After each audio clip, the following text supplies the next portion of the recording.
it's okay if you miss, a day of filming. It's okay. But just keep going the next day and just keep going at what you're trying to achieve. Because then one day that video that you post out there may change the whole trajectory of your life. Welcome back to the RV Queens podcast, where we dive into the world of women making money and living life on the road. Today, I'm joined by Val Domnenko, an inspiring content creator, entrepreneur, and mom of two, who's taken RV living to a whole new level. Val's story is a roller coaster, you guys. She has overcome some immense challenges, including bankruptcy, and she's turned her family's life into an adventure of resilience, reinvention, and thriving on the road. In this episode, Val shares how her Ukrainian roots and early journey to the U.S. shaped her mindset. She also discusses her and her husband's wild leap into RV life and how they built a successful content creation business that's captivating audiences across platforms. Plus, we dive into her secrets for balancing self-care, homeschooling, and staying fit while living in a tiny home on wheels. Val's surprising down-to-earth wisdom and go-for-it attitude will leave you inspired to take risks, chase dreams, and live life on your own terms. So grab your coffee and let's roll. Hello, Val, and welcome to the RV Queens podcast. Where in the world are you today? Today, I'm in Orlando. It is gloomy, rainy, and I'm sure you can understand as well. Yes, same. Yeah. The palm trees are crying. I mean, I think the whole country's in like a polar vortex right now. So I will take like 50 degrees and rainy for sure. Ooh. Yeah, I know. Over, I know. Negative temps. It's crazy. I am super excited to dive into your story. And I usually start off by asking people like how and why they start RVing full time. But honestly, the stories are pretty similar because most of my guests are from the US. And then, at some point they had a big mindset shift about not wanting a traditional American life. So they downsized and they hit the road with their family. And I'm sure you've met a lot of people on the road with that story too.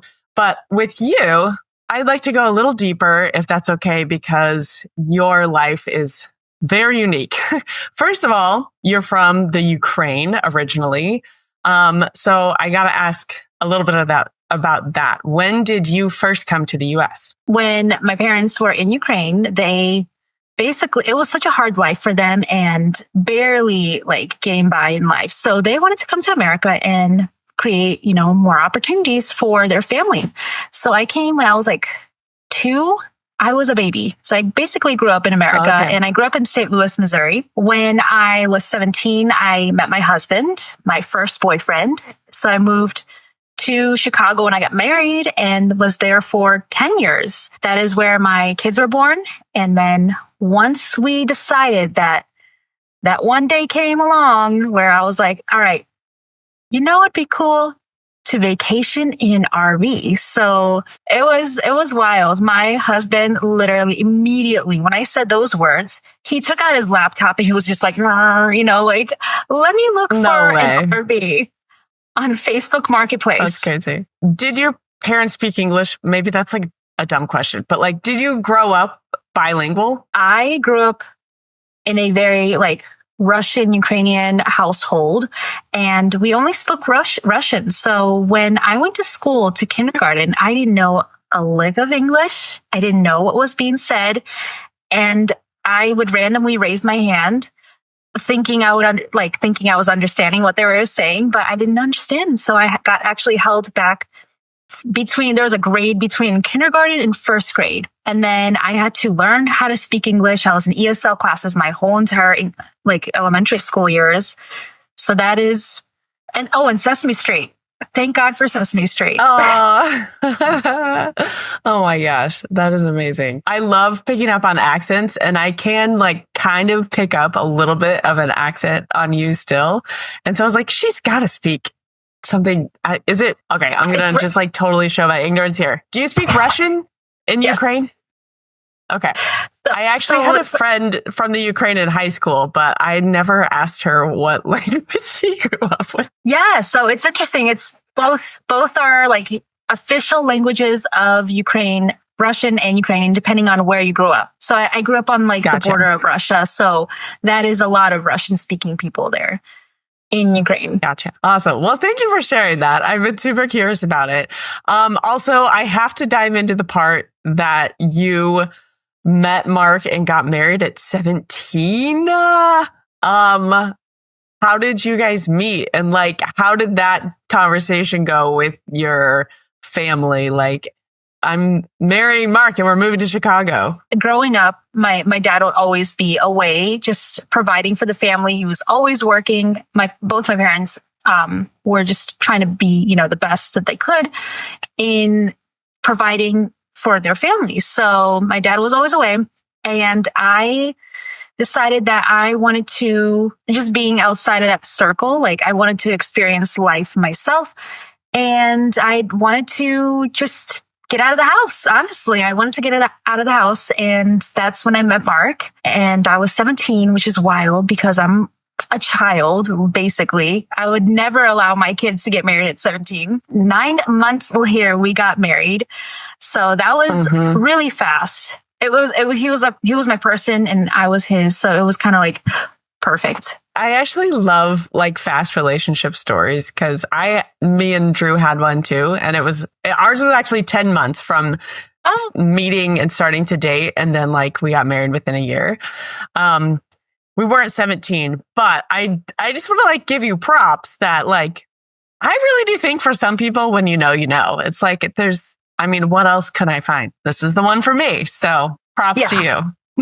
Well, thank you. Yeah, it was kind of cool because I went to high school while I was married, and my parents were like, "Oh my gosh, you are not getting before getting married." They're like, "What are you doing? You didn't finish school yet. You didn't finish high school.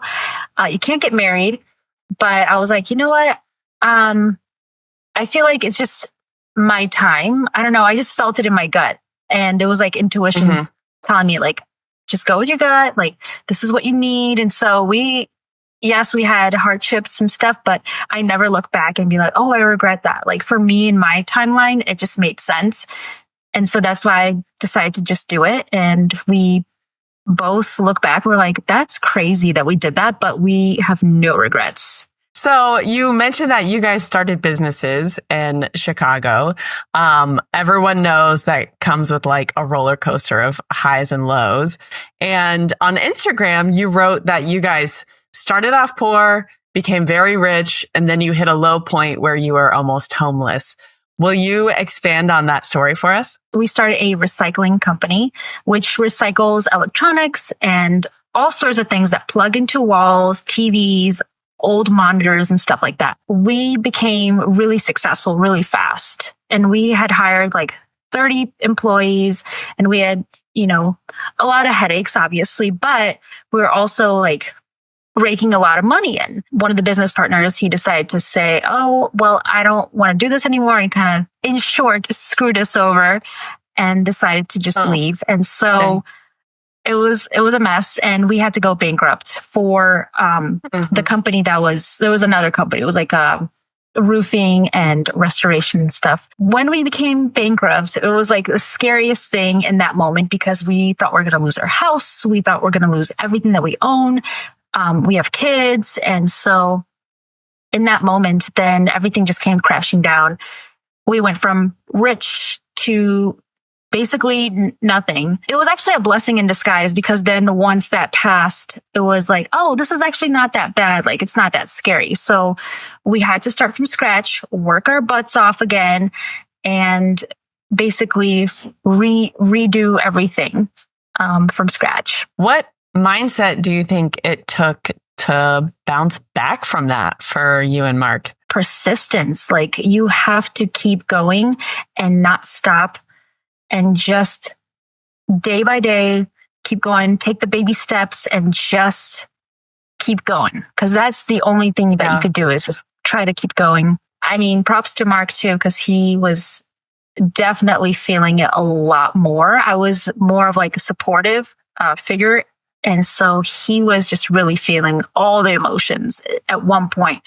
And I'm like, hey, you just got to take it day by day. It's okay. So did you guys get back into business building, or did you take a time where you were working corporate jobs, or how did your life look? For a moment, all our family were like, hey, how about you don't do the business thing anymore? And maybe it's not for you, you know? And I was like, of course. I do appreciate like the worry and concern, but at the end of the day, I was like, this is just our thing. Like having businesses is, you know, one of the things that we enjoy. And especially Mark, he's like big time entrepreneur. And I love that he's, you know, doing what he's loving in life. It was not easy getting out of that, but I was like, we just have to keep going with having businesses and just trying new things, right? Okay, so you guys had like this crazy, you know, decade together. You built your life up, it fell down, you rebuilt it up. And then when did the RV travel conversation come up? You mentioned it at the beginning that you had the idea, you told Mark, and he just started like looking up RVs online. What led up to that moment? Okay, so we just went through like a bankruptcy and we just had everything basically just, you know, get yanked from us in a way, you know, emotional and just like basically almost like losing everything. So we're like, what's the worst that could happen if we just pivot a little bit and look at an RV? So I decided to mention that idea. Just he was shocked. He was like, wait, what? So you're thinking about doing that? I was like, yeah, why not? So immediately he goes on Facebook Marketplace and looks for an RV. And the first RV that we saw on the Facebook Marketplace is the one that we went to see in person and basically did not know anything about RVs. Yeah. Bought it on a whim. And it was like the best $13,000 that we've ever spent. So it was just, it was kind of like, oh, we just kind of did a thing. But yeah, it was wild. Okay. So it sounds like you basically were like, hey, it couldn't get any worse. Like we've already hit rock bottom once. Let's just throw it all out the window and start over. Yeah. Okay. I love that attitude. Let's just try what we want to try because, you know, if it doesn't work out, we've already faced the worst thing. So we'll just basically start over again. Yeah. Basically. Yeah. Okay. Okay. Let's fast forward to today. You are a mom of 2 kiddos that you homeschool. You're crushing it at running a content creation business.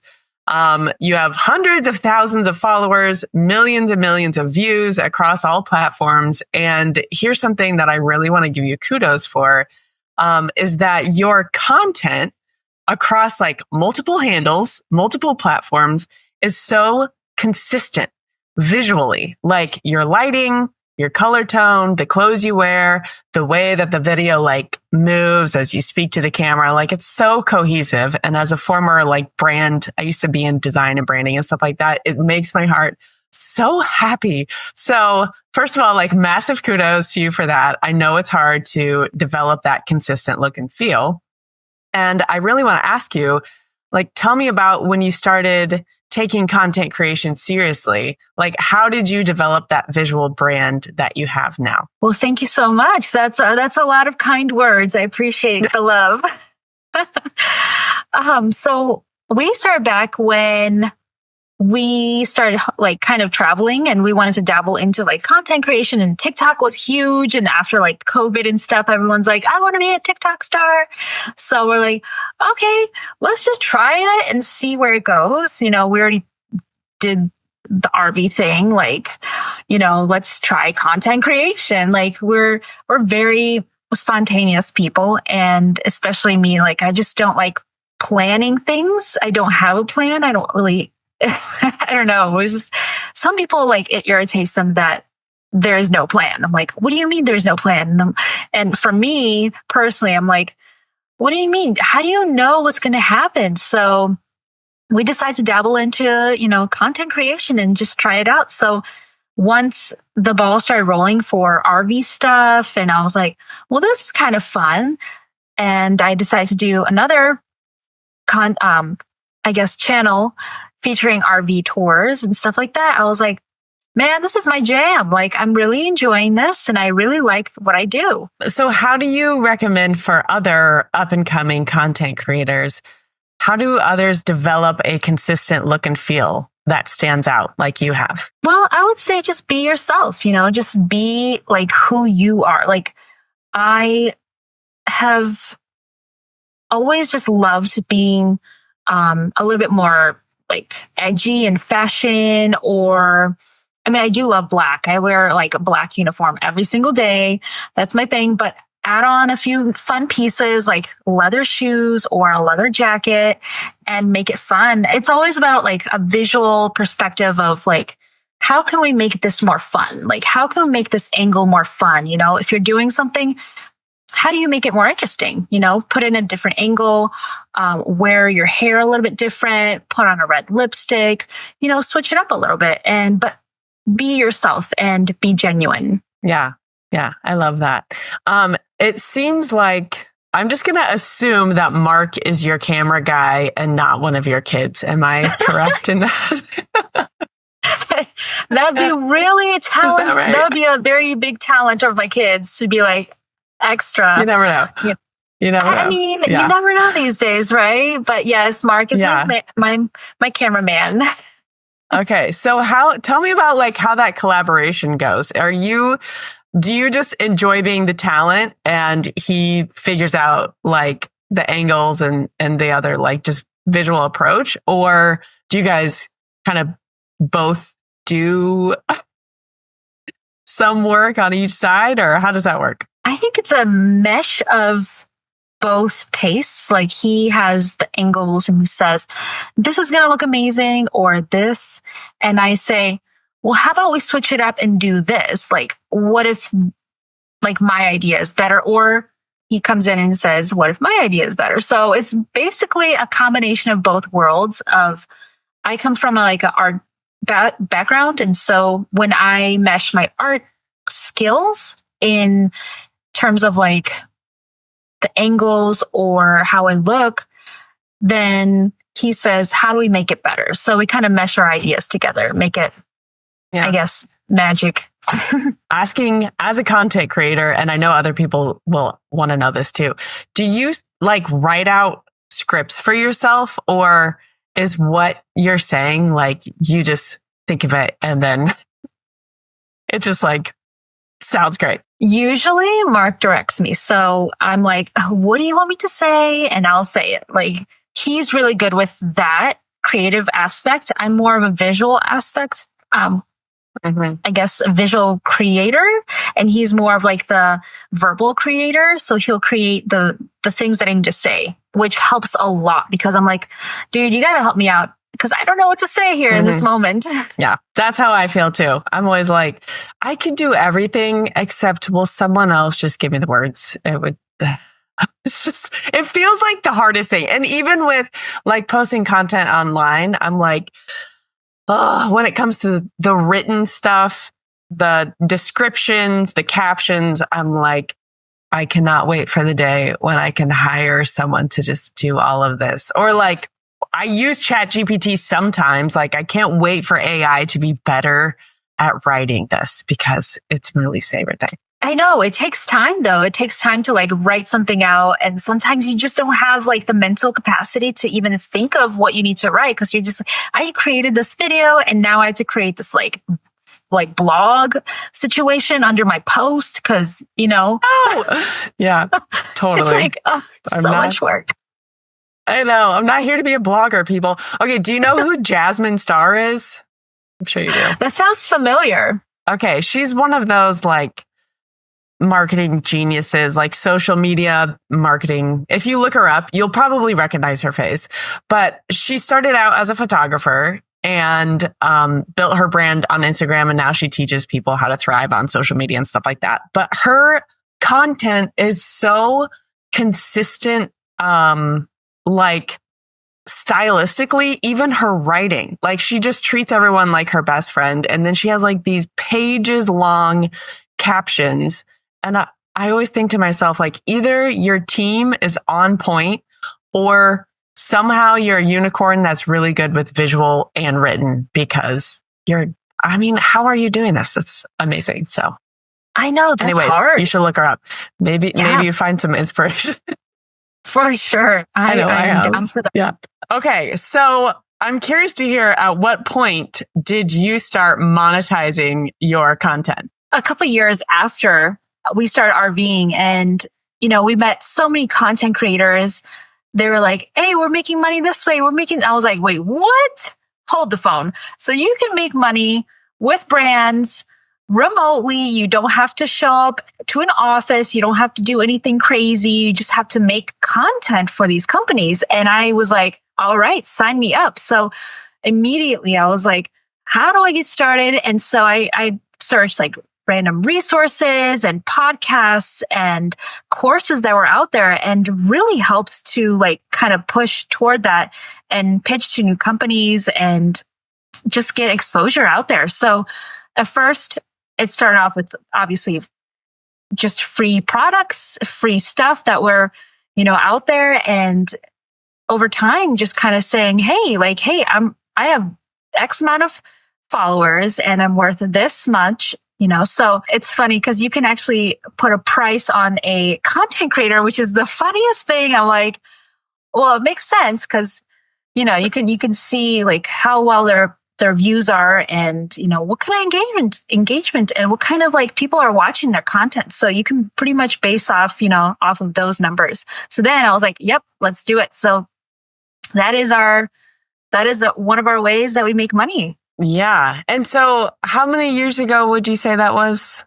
Because you said it was a couple of years into RVing. Yes. So I would say just a couple of years ago, it started. Just not even like, we weren't even in it probably for a very long time. It was just a couple of years that we started. Amazing. So what's something, if you could go back and talk to yourself at the beginning of when you started, really taking content creation seriously, what's something that you wish you could tell yourself? Well, one of the things I tried to do really was push as much content as possible. And that created burnout. And so in return, I was like, I don't know if I can, pump out as much as I did yesterday. So you're putting that pressure on yourself and you're constantly thinking, hey, like, what are the things that I can make today? And you're kind of, I would tell myself to just slow down. But for others, I would just say, hey, make a consistent amount of videos per week so that you're not like pushing yourself and you're not like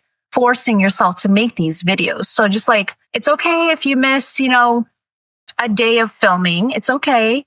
But just keep going the next day and just keep going at what you're trying to achieve. Because then one day that video that you post out there may change the whole trajectory of your life. Have you guys started like batching content, or how did you fight that burnout of like feeling the pressure to create a ton of content? So we actually took a really long break from social media and we said, hey, let's take care of our mental health first. So we took a long break. It was actually a few months that we took a break. And then slowly, gradually, we like genuinely wanted to create more videos that involved our lives and what we're doing currently. Because when you're genuinely trying to make that content, it will show through your videos. If you're forcing yourself to make those videos come alive and you're like, oh, why am I not getting the views or the likes and stuff? Then obviously that will show like you're burning yourself out and you're not being a happy creator. So for us, it's so vital to be happy, to show the world what we're doing, because we want to show that, but we also create that kind of bookmark for ourselves as well. Because then you look back and you're like, oh my gosh, this is so crazy. Remember this when this happened or that happened, like in our lives, and it's there. So you just have to be genuinely you want to create content. Like you don't want to be forced. I agree. And I think that shows. I think people can feel it in content, when it's like, oh, you can tell that person's just like hawking whatever brand is like giving them money, Yep. You don't connect with them as much as someone that's like, seems really passionate about what they're talking about and excited to show you whatever, it's, like any professional endeavor, I think there's always balance there because clearly you're trying to do a good job. But also like letting your personality shine through. That's what people's. Hey, that's a word. That's how people are going to connect to it. Totally. No, yeah, you're totally right. Like you can see and connect with people that are genuine about what they're passionate about. And that's what it came down to, is like, we want to show people what our lives are really like. And, if we're passionate about a product or something, like the genuine joy in it, not just like, I have to present this product and you will buy it from me. Like I hate that so much. It just comes very disingenuous. Okay, Val, because this is a podcast for women by a woman, I have to ask a question that I'm sure burns in every woman's mind when they meet you. Okay, because you clearly take extraordinary care of yourself, from your skin, your hair, your body. You've modeled recently in New York Fashion Week, and you're prepping for a competition. So tell us about your routines and regimens. Like, do you have daily, monthly routines and stuff for taking care of yourself? And how does this work while you travel? Absolutely. I believe that is so important for women to take care of themselves. And it sounds a little selfish, but us as mom, like especially moms that take care of kids and, our families, it is so vital to take care of ourselves, because if we feel good, then we give, that love and attention to others as well. Because when we feel our best, then the others have, our best as well. So once a week, I have like a me day where I just take care of my skin. I take care of my hair. I like wash it, like a full routine of like making sure that everything is like manicured, my nails and stuff like that. And so when I feel so good, like I feel good in that moment, then I'm like refreshed, decompressed, and I feel like I can have a moment to myself and really be in my thoughts and really just think about like, life and what am I doing with my kids, and do I need to tweak something in life more, or my routine and stuff like that. So I think it's so important just to have that moment to ourselves and to really understand like, hey, is everything okay? Like check in with yourself and really just take time to be like, hey, I need to do this, or I need to do that, or focus on what you need to, focus on. So whether it be like, in those moments, I just take time to like think, all right, where do I need to like focus my attention to? And then just channel that, because then it helps to organize my brain a little bit, organize my life. So I think it's super important to just, for us women, to just take your time and have that moment. It sounds like you like to pair like life reflection and taking care of your body at the same time, which I can totally relate with that. Like, yeah, like every time I get a massage, for me, it's a massage, and I'm like laying on the table. It brings up like feelings of like gratitude and ideas, like you said, for whenever you're a homeschooling mom. I don't know if you're like me, but I'm like constantly thinking about like how to tweak things, what the kids might need, fun ideas, stuff like that. Honestly, when else in this lifestyle do you have like a moment of quiet to yourself to like reflect on these things? Absolutely. You just need a little bit of peace, because we're with our families 24/7. It is hard. Yes. People don't realize like you don't get to send your kids off to school, or your husband goes off to work, I mean, just it's in this life, you see them constantly. And for us, like we need just to slow down a little bit, and have that moment of reflection and gratitude and just peace.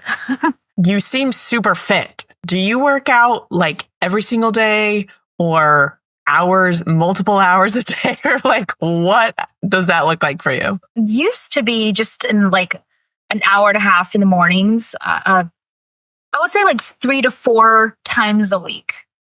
But now with the competition coming up, I've ramped it up to like 6 Actually, no. Yeah, probably 5 to 6. So like cardio, and then weightlifting as well. So, get your heart working, and as well as just lifting weights and getting strong.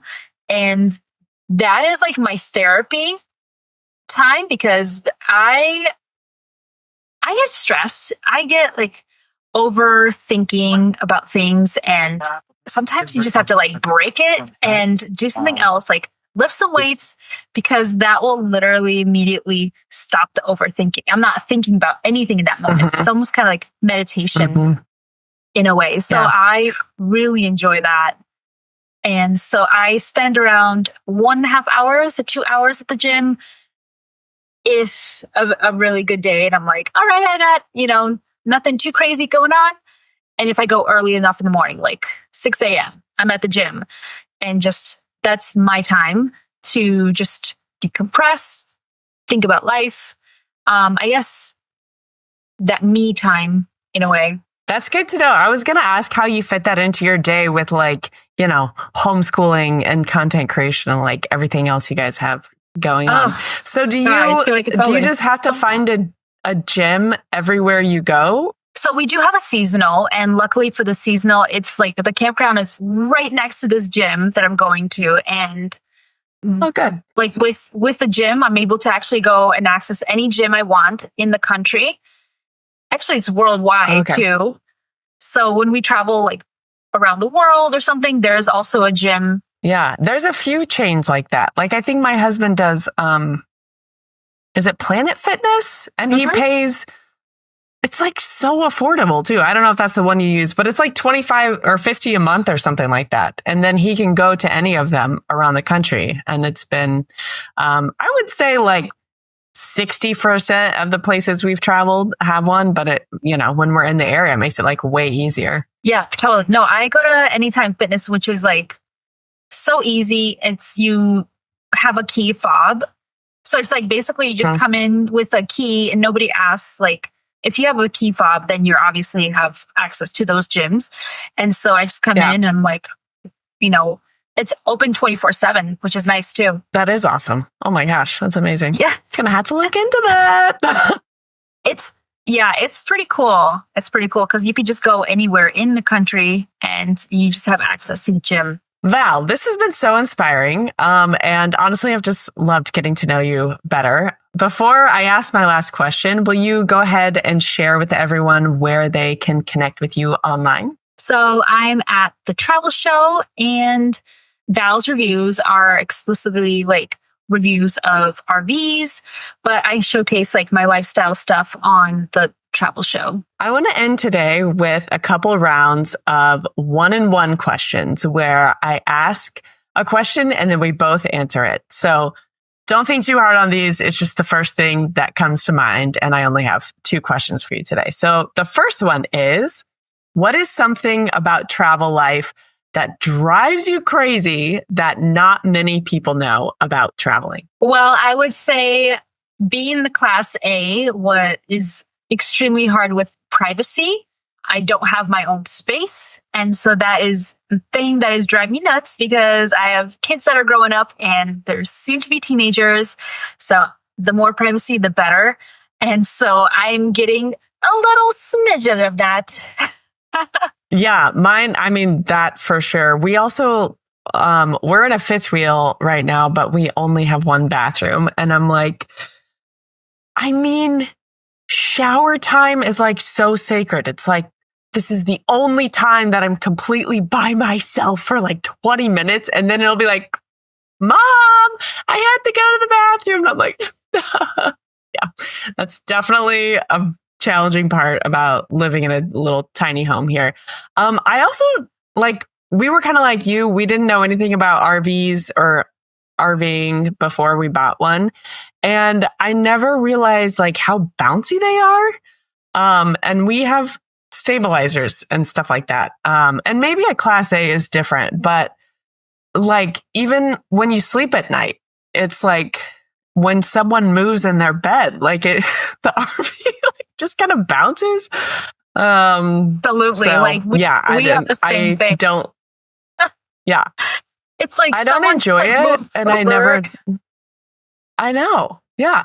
Or like when the kids go to bed, I don't even want to walk anywhere because I know they can feel it, like shakes. I do a little trick in the daytime. I kind of shake the RV like this during the day so it doesn't become suspicious at night. You got to like shake it up a little bit. Like, there's nothing totally. suspicious there. We're just like having a dance party. Yeah, I don't know. Totally. Or like we don't have a washer and dryer in ours, but some people do say that like having one of those running, like literally like shakes the whole camper. So if you ever need a cover. Yes. We want a washer dryer situation because, it comes to a point. It's like, you got to do laundry every day, Yeah. Laundry too. Yeah. We don't have laundry in here either. And that's another thing that I was like at the beginning, we've been on the road 2.5 years now. So it's like all of the honeymoon phase is over. And I'm like, really have to go to another laundromat. This is the worst. I know. Yes.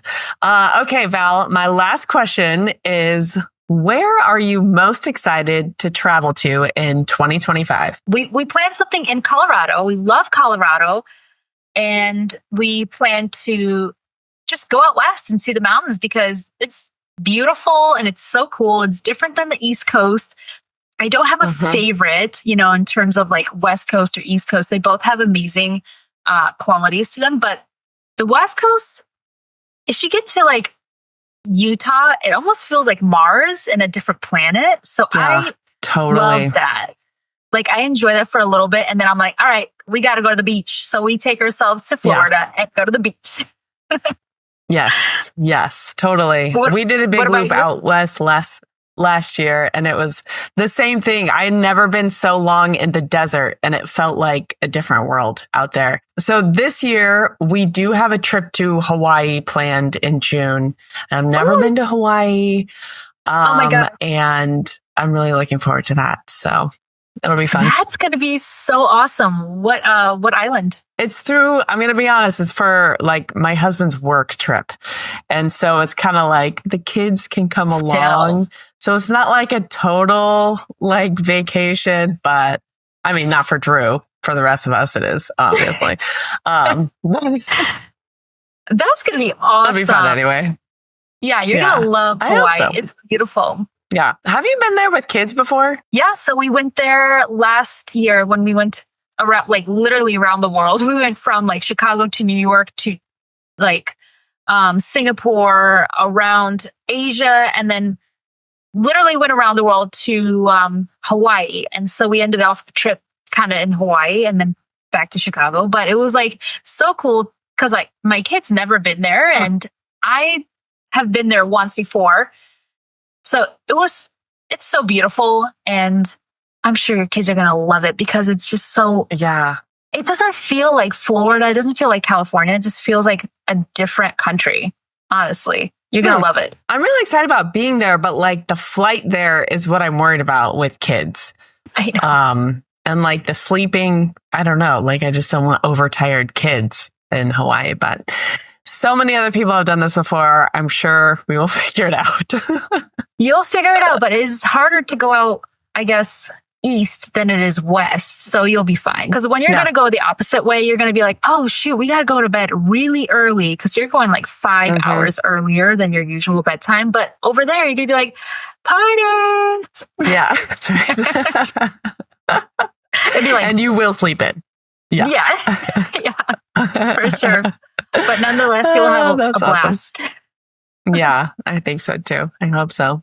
Well, thank you again, Val. That's a wrap. It's been such a delight to have you on the show today. I've really enjoyed this conversation. Thanks for having me. It was a blast.